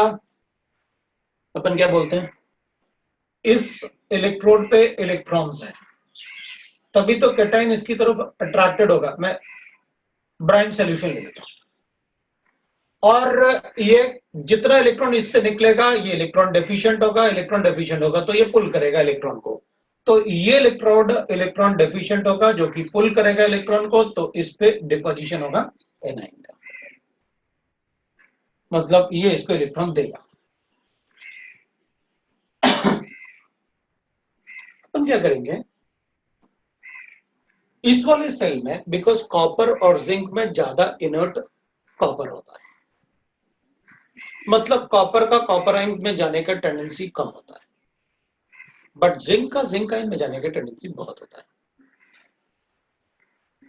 तो इधर zinc will go into zinc ion, लेकिन जब जिंक जिंक आयन में जाएगा ना तो ऑब्वियसली बात है 2 इलेक्ट्रॉन भी देगा बिकॉज ऑक्सीडेशन रिएक्शन है। तो विल से दैट इसका oxidation reaction will be zinc will go into zinc ion plus 2 electrons, ये ऑक्सीडेशन रिएक्शन। ये 2 इलेक्ट्रॉन की वजह से क्या होगा, ये इलेक्ट्रॉन्स यहां पर होंगे, जिंक तो जिंक आयन में आ जाएगा लेकिन इलेक्ट्रॉन किस पे रहेगा, इलेक्ट्रोड पे रहेगा। This electrode become negatively charge क्योंकि उस पे इलेक्ट्रॉन्स है। इससे इलेक्ट्रॉन में इधर लेके जाऊंगा, क्यों, क्योंकि इसका इलेक्ट्रॉन लेने का टेंडेंसी ज्यादा है। इधर कॉपर आयन है ना सोल्यूशन, कॉपर आयन में इलेक्ट्रॉन लेने का टेंडेंसी ज्यादा है, तो इस पे क्या होगा, इलेक्ट्रॉन जो होगा ना जो इस पे आएगा वो इलेक्ट्रॉन ये लेके कॉपर में कन्वर्ट हो जाएगा, मतलब यहां पर रिडक्शन होने वाला है। तो मैं कहूंगा यहां पर कॉपर आयन जो है ना that will take 2 electrons and convert into copper, मतलब जो इलेक्ट्रॉन यहां पर लॉस्ट हुए थे वो इलेक्ट्रॉन वहां कॉपर गेन कर लेगा। तो ये पॉजिटिव इलेक्ट्रोड हो गया। भाई पॉजिटिव चार्ज क्यों, इलेक्ट्रॉन आया था, हाँ क्योंकि इलेक्ट्रॉन लॉस्ट हो रहे हैं ना इस पे, तो क्या होगा, इलेक्ट्रॉन अगर कम होगा तो मैं उसे पॉजिटिव इलेक्ट्रोड बोलूंगा। मतलब आप ये बोल रहे हो कि जिस इलेक्ट्रोड पे कैटायन इलेक्ट्रॉन लेता है जिस इलेक्ट्रोड से उसको कैथोड बोलते हैं। हाँ, तो जिस इलेक्ट्रोड से कैटायन इलेक्ट्रॉन लेगा उसको आप क्या बोलोगे, कैथोड बोलोगे। तो बोलो अपन ने वहां प्रोसेस कौन सा हो रहा है, रिडक्शन तो हो रहा है। इलेक्ट्रोड कौन सा होगा, तो अपन कहेंगे पॉजिटिव चार्ज, क्योंकि इलेक्ट्रॉन वहां डिक्रीज हो रहे हैं तो पॉजिटिव चार्ज, वहां इलेक्ट्रॉन जनरेट हो रहे हैं इलेक्ट्रोड पे तो क्या हो गया, नेगेटिव चार्ज। और एनोड कौन सा होता है, जहां इलेक्ट्रॉन जनरेट होते हैं, जहां इलेक्ट्रोड पे इलेक्ट्रॉन आएंगे, दैट इज कॉल्ड एनोड। मैंने भी तो वही कहा, zinc will go into zinc ion but the electron will remain on the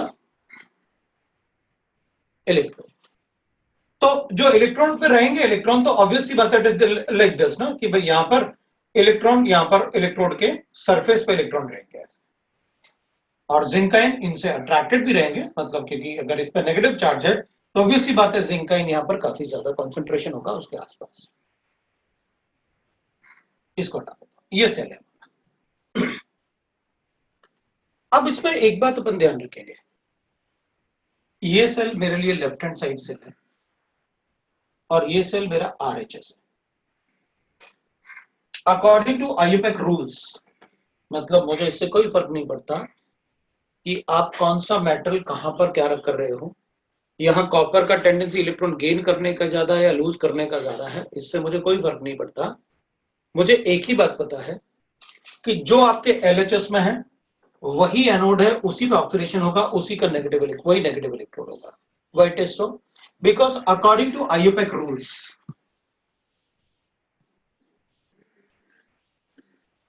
anode cathode means LHS RHS they will be in alphabetical order. ये एनोड है तो वो कैथोड है, ये ऑक्सीडेशन है तो वो रिडक्शन है, ये नेगेटिव है तो वो पॉजिटिव इलेक्ट्रोड है, ये सारे अल्फाबेटिकल ऑर्डर में होते हैं। मतलब अब ऐसे नहीं कहेंगे अपन कि आईयूपैक रूल के हिसाब से एलएचएस आरएचएस भी अल्फाबेटिकल ऑर्डर है, आ गया वो तो आ गया, अच्छी बात है। तो ये अल्फाबेटिकल ऑर्डर, ए पहले आएगा फिर सी आएगा, क्योंकि एनोड के साथ कैथोड को पढ़ना होता है। रिडक्शन के बाद ऑक्सीडेशन को पढ़ना है, तो जो एलएचएस में उसको अल्फाबेटिकल ऑर्डर में अरेंज करो, कौन पहले आएगा, तो फिर बताएंगे पहले ओ आएगा फिर आर आएगा फिर नेगेटिव इलेक्ट्रोड आएगा तो पॉजिटिव आएगा, ऐसे अपन बता दें। समझ में आया?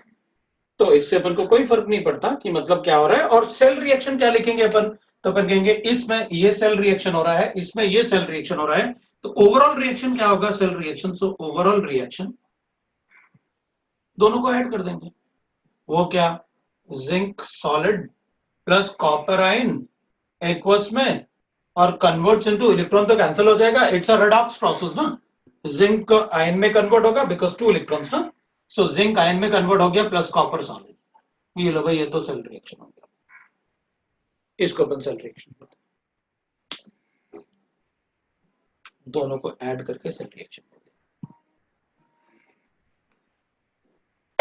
तो एक बात तो पक्का हो गया, हमें कोई फर्क नहीं पड़ता, आप यहाँ जिंक लिखो, कॉपर लिखो, क्या लिखोगे, हमें कोई फर्क नहीं पड़ता।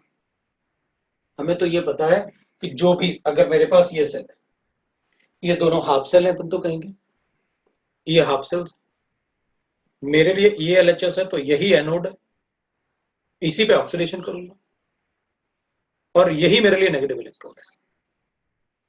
आप कहोगे नहीं सर मेरे लिए तो ये वाला एलएचएस है, तो तुम्हारे लिए वो हो गया। जो भी व्यूअर है, जो उसे देख रहा है सेल को, जो कॉपी पे बना रहा है, आईपेक रूल ने कहा, आईपेक रूल के हिसाब से जो भी कॉपी पे बना रहा है, उस कॉपी पे जो भी आपके एलएचएस में आपने लिखा हुआ है वही आपका एनोड है, आरएचएस वाला कैथोड होगा। तो अपन वो स्ट्रिक्टली फॉलो करेंगे, उसमें कुछ भी हम प्लस माइनस नहीं करेंगे, उसको हम कुछ भी इधर उधर नहीं करने वाले, ठीक है। तो नेक्स्ट देखते हैं अपन। अब इसमें अपन लिखेंगे, ठीक है भाई, वी गॉट दैट, कैसे अपन को इसमें लिखना है। अब अपन बात करेंगे कि हमने एनोड कैथोड ये सारा पार्ट देख लिया इसमें, अब अपन बात करेंगे, ठीक है भाई, अब आप बात करो, पॉइंट नंबर 1 लिखते हैं पर working of cell, working of cell. अब जैसे मैंने आपसे कहा कि इसके लिए डेल्टा जी नेगेटिव होगा, मतलब ये सेल अपने आप काम करने वाला है,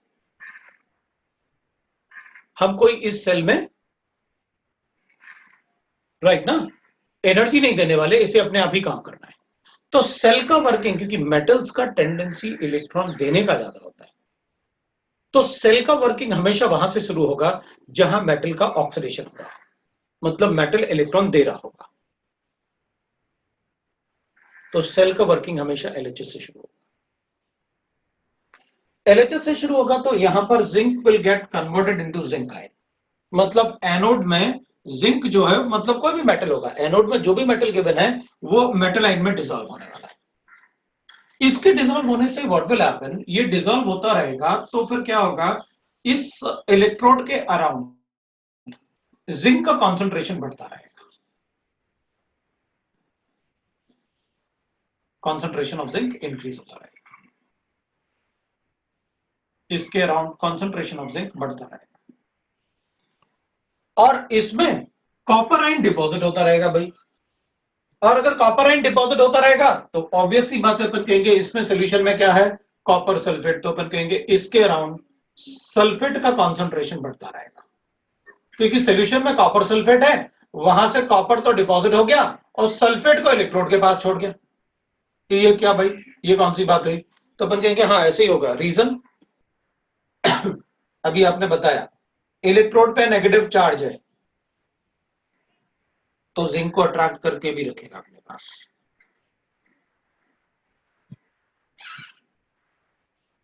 तो जिंक को अट्रैक्ट करके भी रखेगा अपने आसपास, बिकॉज उसमें नेगेटिव चार्ज। अगर इलेक्ट्रोड पे पॉजिटिव चार्ज है तो सल्फेट को अपने आसपास अट्रैक्ट करके रखेगा, सल्फेट है। अब अगर जिंक इधर इलेक्ट्रोड ये ब्रेक होगा तो ऑब्वियस सी बात है, अपन ये तो बोल ही सकते हैं कि भाई एलएचएस साइड में ना इलेक्ट्रोड का मास कम होता रहेगा और आरएचएस साइड में बढ़ेगा। क्यों, मेटल आयन डिपॉजिट होगा तो मास बढ़ेगा ना। तो इसका मतलब है कि यहां पर जो साइज ऑफ इलेक्ट्रोड है वो छोटा होता रहेगा, तो चलो छोटा जैसे बना देते हैं, ये लो भाई बन गया, ब्रेक हो रहा है। लेकिन अपन कहेंगे जिंक आयन का कॉन्सेंट्रेशन अगर बढ़ेगा तो एक टाइम आएगा जब जिंक का सैचुरेशन पॉइंट आ गया, सैचुरेशन पॉइंट आएगा तो फिर ब्रेक नहीं होगा। इधर सल्फेट का सैचुरेशन पॉइंट आ गया और सैचुरेशन पॉइंट आएगा तो फिर सल्फेट इधर कॉपर यहां से फिर यहां डिपॉजिट नहीं हो पाएगा, क्योंकि सल्फेट का कॉन्सेंट्रेशन बहुत ज्यादा है इसके आसपास, तो कॉपर डिपॉजिट नहीं हो पाएगा, तो सेल रिएक्शन बंद हो जाएगा। ठीक है, working of cell, it start from LHS, from LHS, क्योंकि वहां मेटल का ऑक्सीडेशन हो रहा है, right. So on work done, the concentration of zinc ion around anode anode increases and of sulfatide around cathode increases.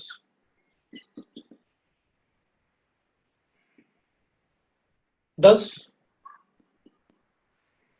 when saturation occurs near electrode occurs, the working of cell will stop. The working of cell will stop. Cell will stop.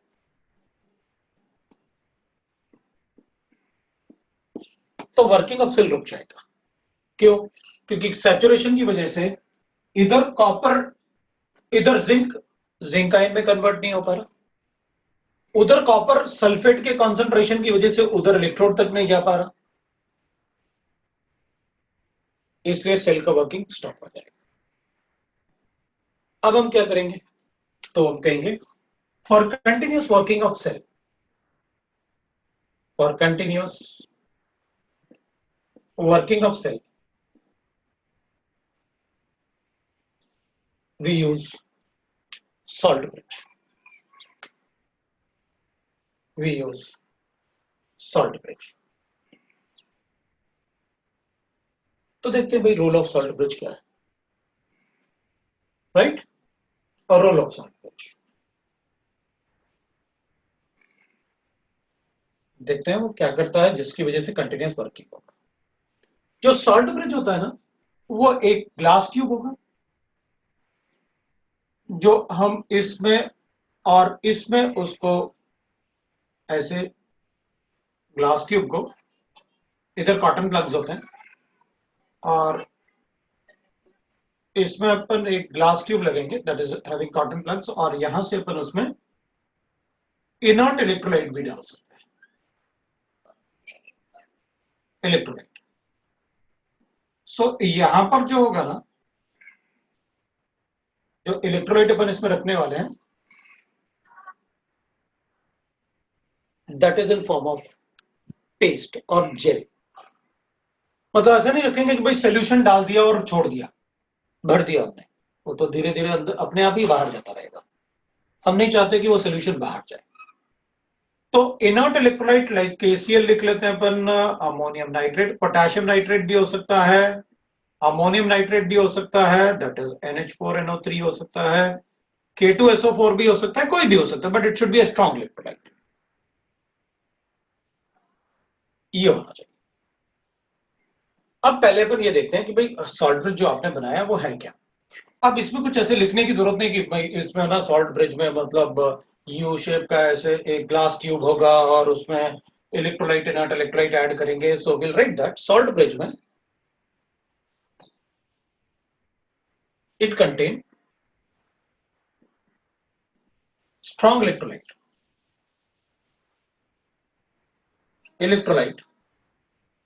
in अगर paste. ठीक है ना? तो होगा क्या ना, जैसे jail होता है ना या पेस्ट, अपन उसको पेस्ट को अज्यूम कर सकते हैं जैसे फ्लोर होता है, आटा होता है. आटा को वाटर की जगह हम KCl सोल्यूशन में बना देते हैं, कॉन्सेंट्रेटेड KCl सोल्यूशन. उसको पानी में डालते हैं तो आटा जो होता है वो जैसे चपाती बनाने से पहले होता है. तो हमें पता है वो हाइड्रेटेड तो होता है क्योंकि उसका हाइड्रेशन एनर्जी बहुत ज्यादा होता है, तो पानी को बहुत एब्जॉर्ब करता है. तो पानी की जगह उसमें KCl होगा. या जेली वाली जैसे टॉफी वगैरह होते हैं, जेल वाला टॉफी होता है, कोलगेट जेल होता है, वैसे पेस्ट वो भी हो सकता है. बस उस पेस्ट को किसमें बनाओ आप? KCl सोल्यूशन में बनाओ. तो वो अपने आप फ्लो नहीं करेगा, हम इसमें उसको इसमें ना इसको पेस्ट को इसमें सेट कर देंगे. तो जब इसको पेस्ट में इसमें सेट करेंगे तो KCl अपने आप फ्लो नहीं करेगा. कब फ्लो करेगा? जब यहां इसके आसपास कॉन्सेंट्रेशन बहुत ज्यादा सल्फेट का बढ़ जाएगा ना, यहां पर सल्फेट का कॉन्सेंट्रेशन बहुत ज्यादा बढ़ जाएगा ना, जब अब उस केस में यहां पर सल्फेटाइन के बहुत ज्यादा होने की वजह से वहां सल्फेटाइन एक ऑस्मोटिक प्रेशर जनरेट करेगा। Osmotic pressure is directly proportional to concentration. वो जो ऑस्मोटिक प्रेशर जनरेट होगा ना, तो ये कैटाइन, ये एनाइन कैटाइन्स को पुल करने की कोशिश करेगा। तो जब बहुत ज्यादा ऑस्मोटिक प्रेशर जनरेट होगा तो इसके अंदर से पोटेशियम बाहर निकलना शुरू होगा, ये पॉजिटिव।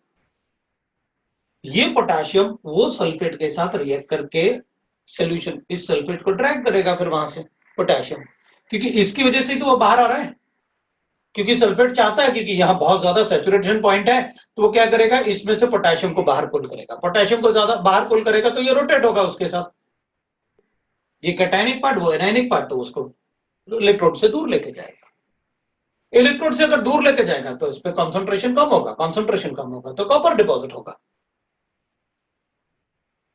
बिल्कुल सेम वे में क्या होगा, यहां से Cl बाहर आएगा, यहां ऑस्मोटिक प्रेशर जनरेट होगा तो यहां से Cl बाहर आएगा। Cl बाहर आएगा तो जिंक को दूर लेके जाएगा इलेक्ट्रोड से। अगर जिंक को दूर लेके जाएगा इलेक्ट्रोड से तो इसके आसपास सैचुरेशन पॉइंट नहीं होगा, सैचुरेशन पॉइंट नहीं होगा तो जिंक ब्रेक होगा।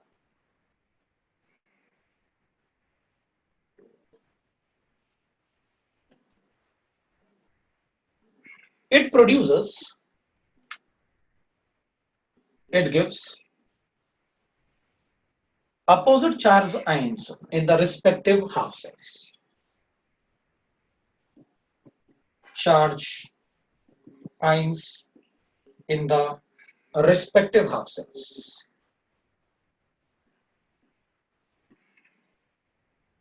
Half cells.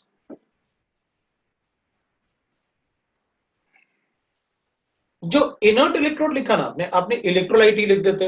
इनर्ट इलेक्ट्रोलाइट लिखने की क्या जरूरत थी? इनर्ट इलेक्ट्रोलाइट मैंने इसलिए लिखा हुआ है कि भाई देखो, यहां पर आयंस सॉल्यूशन के फॉर्म में होना चाहिए, मुझे किसी भी सेल में प्रेसिपिटेशन नहीं चाहिए। अगर किसी सेल में प्रेसिपिटेशन हो गया ना तो प्रेसिपिटेट्स आर हाईली स्टेबल। वो इलेक्ट्रोड वो नहीं टूटेगा तो भी तोड़ देगा और प्रेसिपिटेट डिपॉजिट हो जाएगा। मतलब मैं जो भी यहां पर इलेक्ट्रोलाइट यूज करूंगा ना, उस कैटायन और एनाइन में से कोई भी कैटायन और एनाइन जो भी इस इलेक्ट्रोलाइट में यूज कर रहा हूं, ना तो कैटायन इनमें से किसी के साथ प्रेसिपिटेट बनाना चाहिए और ना ही एनाइन का इसके साथ कोई प्रेसिपिटेट बनना चाहिए। मतलब इसमें जो भी कैटायन और एनाइन आप यूज करोगे, उसके इन दोनों में से किसी के साथ भी, चाहे वो कैटायन हो या एनाइन हो, उनमें से किसी के साथ भी उसका प्रेसिपिटेट नहीं बनना चाहिए। मान लो अपन कहते हैं कि भाई Cu2+ का Cl के साथ पीपीटी बनता है, तो वो क्या करेगा, ये कॉटन प्लग में से कॉपर बाहर नहीं निकालेगा उसे, वो कॉटन प्लग पे ही प्रेसिपिटेट बन जाएगा, क्योंकि उसमें Cl तो होगा ना कॉटन प्लग में, तो कॉपर वहीं स्टिक हो जाएगा। तो जो ट्यूब में से बाहर निकलना था ना कॉटन प्लग में, वो कॉटन प्लग तो इसलिए लगाया कि वो बाहर ना गिरे अपने आप, तो उसमें क्या होगा, लेकिन उसमें क्लोराइड तो होता, तो कॉपर जाके वहां स्टिक हो जाता, तो इसको ब्लॉक कर देता प्रेसिपिटेट से। इसलिए जो भी अपन यहां पर इलेक्ट्रोलाइट यूज करेंगे, उस इलेक्ट्रोलाइट के कैटाइन्स और एनाइन को दोनों सेल में प्रेजेंट कोई भी कैटाइन एनाइन के साथ प्रेसिपिटेट नहीं बनाना चाहिए। मतलब मान लेते हैं कि अगर मैंने इसमें सिल्वर इलेक्ट्रोड यूज किया, तो अपन कहते हैं आप KCl नहीं ले सकते। क्यों? क्योंकि AgCl का व्हाइट पीपीटी बनता है, तो आप KCl नहीं ले सकते।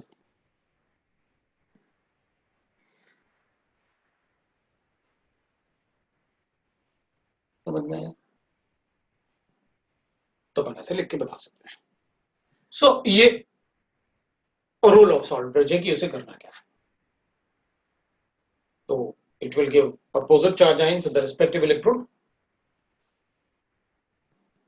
respective half cells, so that saturation point will not occur.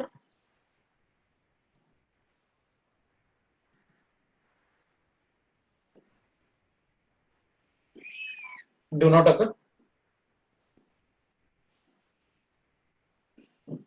अगर सैचुरेशन अकर नहीं होगा तो ऑब्वियस सी बात है, फिर तो प्रेसिपिटेशन नहीं। The electrolyte used in the salt bridge must not give a PPT with any of the electrolyte in the cells. ठीक है, तो अपन यहां लिख लेता है, ये कैथोड एनोड वाला तो अपन को पता है।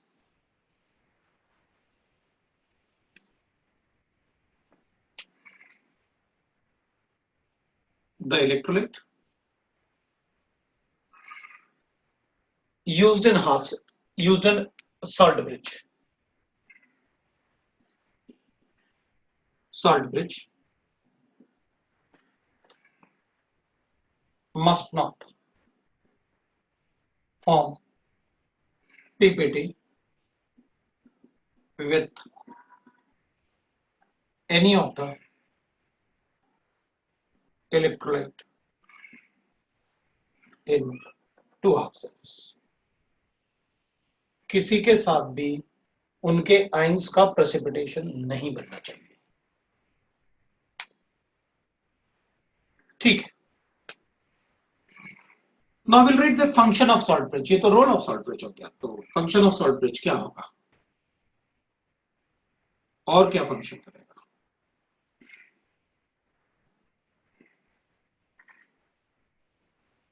Salt bridge na, it completes the electrical circuit. The electrical circuit.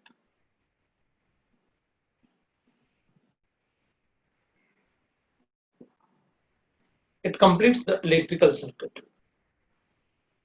मतलब वो दोनों सेल में इलेक्ट्रॉन का कंप्लीट मूवमेंट बना देगा। ऐसे इलेक्ट्रॉन का कंप्लीट मूवमेंट बनेगा अगर, तो फिर वी नो दैट फिर तो काफी टाइम तक चलेगा ये सेल। क्यों? क्योंकि हमें जिंक बहुत ज्यादा नहीं ब्रेक करना पड़ेगा ना। अगर इलेक्ट्रॉन का मूवमेंट कंप्लीट बढ़ गया तो हमें सिर्फ इसको थोड़ा सा ऐड करने की जरूरत पड़ेगी।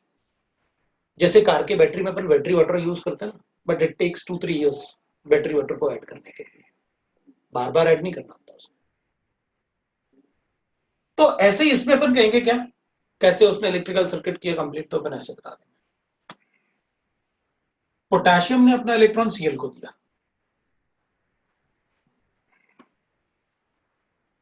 Cl ने अपना इलेक्ट्रॉन जिंक को दिया। भाई Cl इधर आएगा ना, तो Cl नेगेटिव अपना इलेक्ट्रॉन जिंक को देगा, जिंक ने अपना इलेक्ट्रॉन इलेक्ट्रोड को दिया, इलेक्ट्रोड ने अपना इलेक्ट्रॉन इस इलेक्ट्रोड को दिया था, इस इलेक्ट्रोड से कॉपर पे गया, कॉपर से सल्फेट पे गया, सल्फेट से पोटेशियम पे आया और पोटेशियम से फिर Cl पे आया। Circuit complete. पोटेशियम ने Cl को दिया, Cl ने जिंक को दिया, जिंक ने इलेक्ट्रोड को दिया, इलेक्ट्रोड ने इधर से इस इलेक्ट्रोड ने कॉपर को दिया, कॉपर ने सल्फेट को दिया, सल्फेट ने पोटेशियम को देगा, पोटेशियम फिर जिंक को देगा।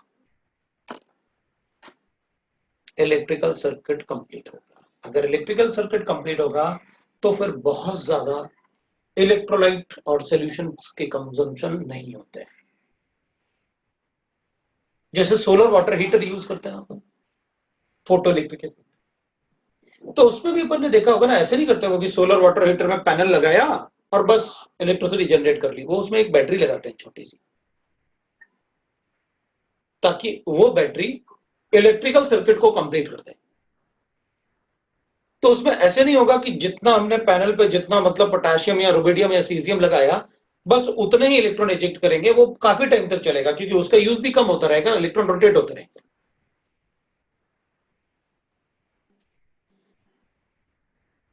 तो ठीक है भाई, कंप्लीट द इलेक्ट्रिकल सर्किट। दूसरा, इट डिक्रीजेस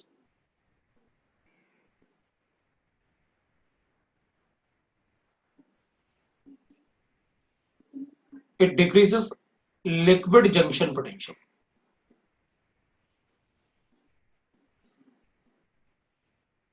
ठीक है,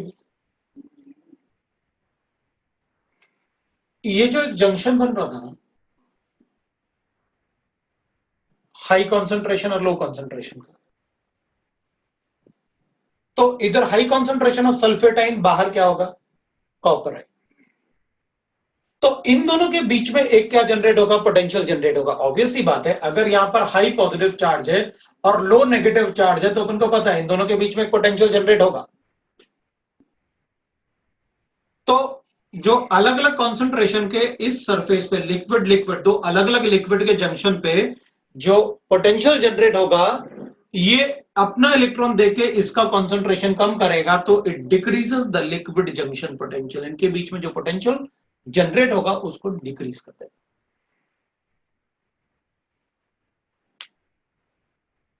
दूसरा,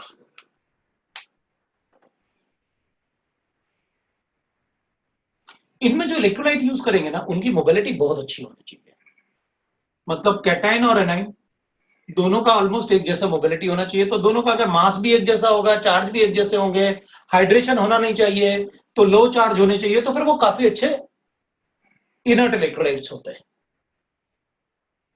तो electrolyte used in the salt bridge must have high mobility of cations and anions.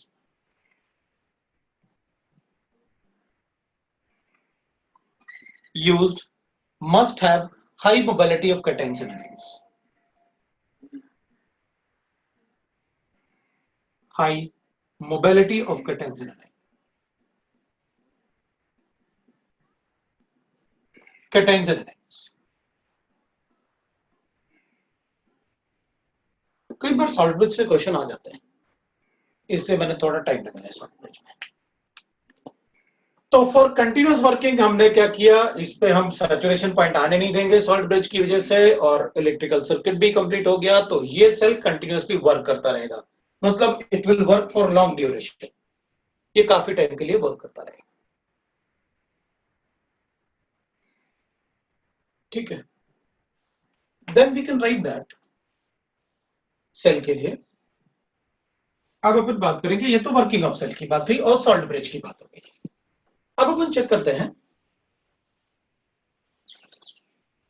Sales में, that is electromotive force of cell.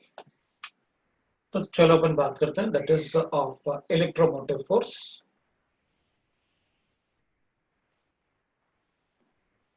Electromotive force that is EMF. तो EMF of the cell की बात करते हैं अपन।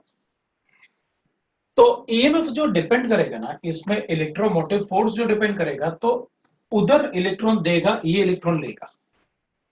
तो कोई भी इलेक्ट्रोमोटिव फोर्स मतलब इलेक्ट्रॉन के मोशन का force, the force by which the cathode will pull the electron from the anode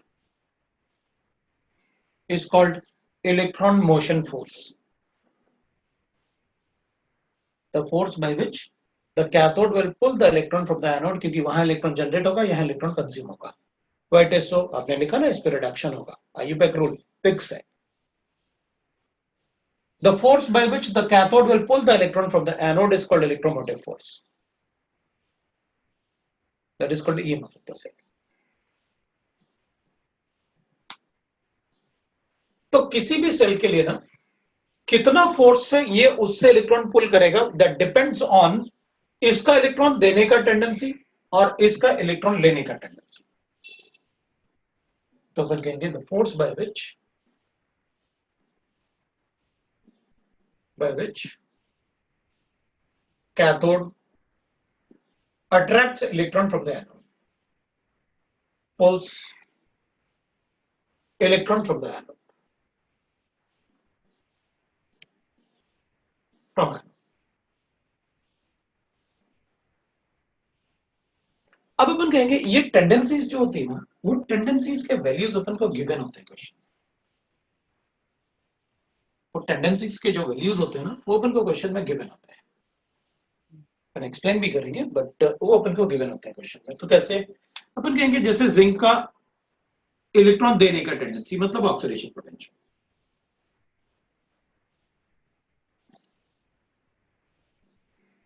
zinc का ऑक्सीडेशन पोटेंशियल, तो अपन इसको लिखेंगे EOP कर देते हैं। Tendency to of electron to give the electron 0.76 volt. ये वैल्यू हमें याद रखने की जरूरत नहीं, हमको क्वेश्चन में हमेशा ये वैल्यूज गिवन होते हैं। इसमें रिडक्शन हो रहा था, तो इसका रिडक्शन पोटेंशियल, और आपको पता है रिडक्शन पोटेंशियल मतलब tendency of metal ion to gain electrons. तो E reduction potential of copper ion वो प्लस 0.34 वोल्ट। तो मैं क्या करूंगा, मैं लिखूंगा भाई EMF of the cell is equal to होता है E naught of oxidation potential of anode and E naught of reduction potential of cathode. मतलब 0.76 plus 0.34 that is equal to 1.1 volt. मतलब इस सेल के लिए अगर ये स्टैंडर्ड वैल्यू, और ये अभी जो यूज करेंगे अपन वो स्टैंडर्ड वैल्यू यूज करते हैं, अपन को पता है। इस सेल के लिए कैथोड का एनोड से इलेक्ट्रॉन पुल करने का कितना टेंडेंसी है? 1.1 वोल्ट। मतलब कैथोड एनोड से 1.1 वोल्ट के बराबर इलेक्ट्रॉन पुल कर रहा है। अगर किसी के रिडक्शन, किसी का ऑक्सीडेशन पोटेंशियल गिवन है और इसका रिडक्शन पोटेंशियल मुझे लिखना है, तो मैं ऐसे लिख दूंगा। तो इसकी इलेक्ट्रॉन इलेक्ट्रॉन देने की टेंडेंसी अगर ये है तो लेने की टेंडेंसी ये होगी, टेंडेंसी नेगेटिव साइन लगाना होता है बस। तो इसका अगर मैं ऑक्सीडेशन पोटेंशियल लिखूं तो बन के ऐसे लिख लेंगे।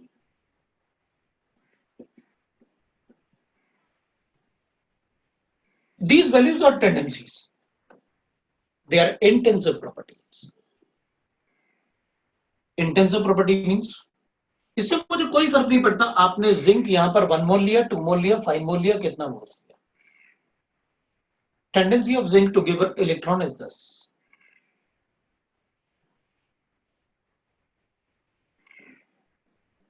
It is a intensive properties. E naught are intensive properties. अब होगा क्या? हमने लिखा E naught of the cell is EMF of the cell. EMF of the cell, इसको अपन E naught of the cell लिखेंगे। EMF of the cell is E naught of the cell. तो ये E naught of the cell हो गया।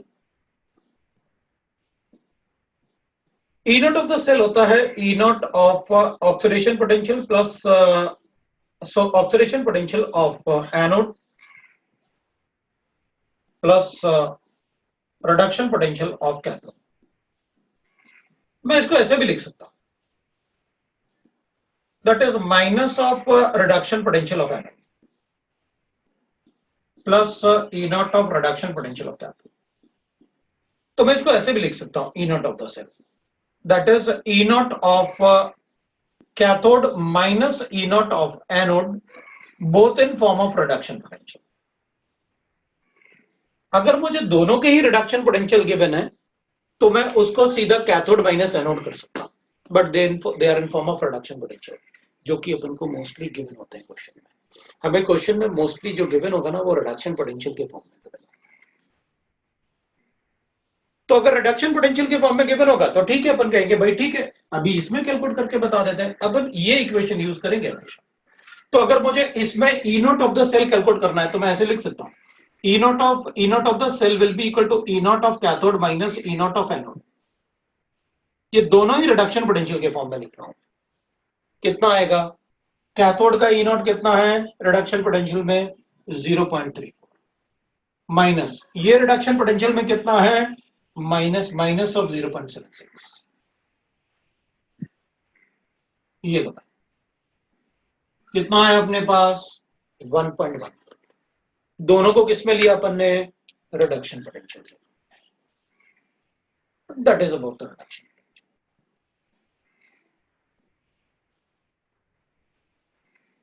ऐसे हम calculate करेंगे EMF, और ये रिडक्शन पोटेंशियल वैल्यू हमें गिवन होता है question. This is about the cell.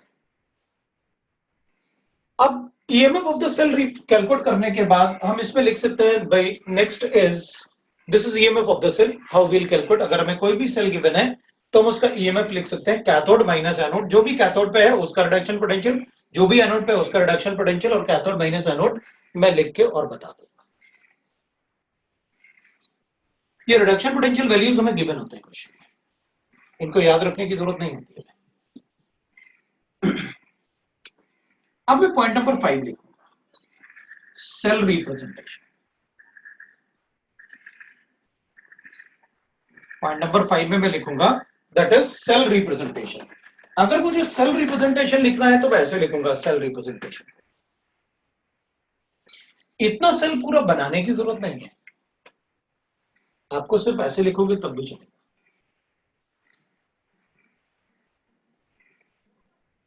Zinc rod को जिंक सल्फेट सॉल्यूशन में ले रखा है, कॉन्सेंट्रेशन ऑफ C1 लिखो, C1 की जगह 1 मोलर लिखोगे तब भी चलेगा। ये सॉलिड है, ये एक्वस है, अंडरस्टूड है। कॉन्सेंट्रेशन लिखोगे तो एक्वस। और इसको भी आप ऐसे लिख सकते हो, कॉपर सल्फेट सोल्यूशन है और कॉपर इलेक्ट्रोड है। इसको ऐसे क्यों लिखा, कॉपर क्यों नहीं पहले लिखा, तो अपन कहेंगे देखो भाई इसमें ना मैं ये बता रहा हूं कि कॉपर आयन कॉपर में जा रहा है,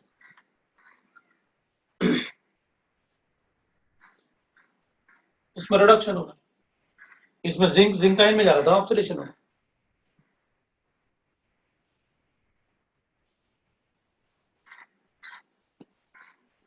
और इसका कॉन्सेंट्रेशन भी लिख देते हैं, क्योंकि कॉन्सेंट्रेशन अपन ने इसमें लिखा तो इसमें भी लिखते हैं। लो भाई इसका कॉन्सेंट्रेशन C2 लिख देते हैं और कॉपर सॉलिड हो गया, ये उसको 1 मोलर लिख देंगे। और ये वाला हाफ सेल है, ये वाला हाफ सेल है। अगर दो कंप्लीट सेल बनाना है दोनों को ज्वाइन करके तो ऐसे कर देते हैं। ये दो पैरेलल लाइंस है ना, the two parallel lines will represent the salt bridge. क्या रिप्रेजेंट करेंगे, सॉल्ट ब्रिज को। और जो ये वाली लाइन आपने ऐसे ड्रॉ कर रखे हैं ना पैरेलल लाइन, इनको मैं बोल दूंगा फेज बाउंड्री। फेज बाउंड्री मतलब सॉलिड और सॉल्यूशन, ये सॉलिड और ये सॉल्यूशन, तो ये फेज बाउंड्री हो गई सॉलिड और एक्वस सॉल्यूशन। तो this is a phase boundary, अपन इसको बोल सकते हैं that is a phase boundary. ये जो है ना इसको अपन बोल सकते हैं they are the phase boundaries, so this will be the phase boundary. So this will be the phase boundary.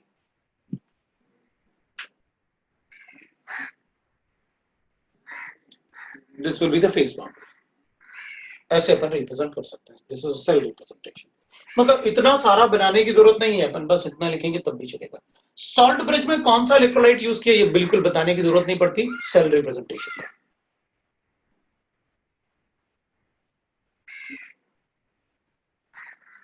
This is the cell representation. अब आज अपन यही रुकेंगे, इतना ही पढ़ते हैं, नेक्स्ट टाइम फिर कंटिन्यू करेंगे।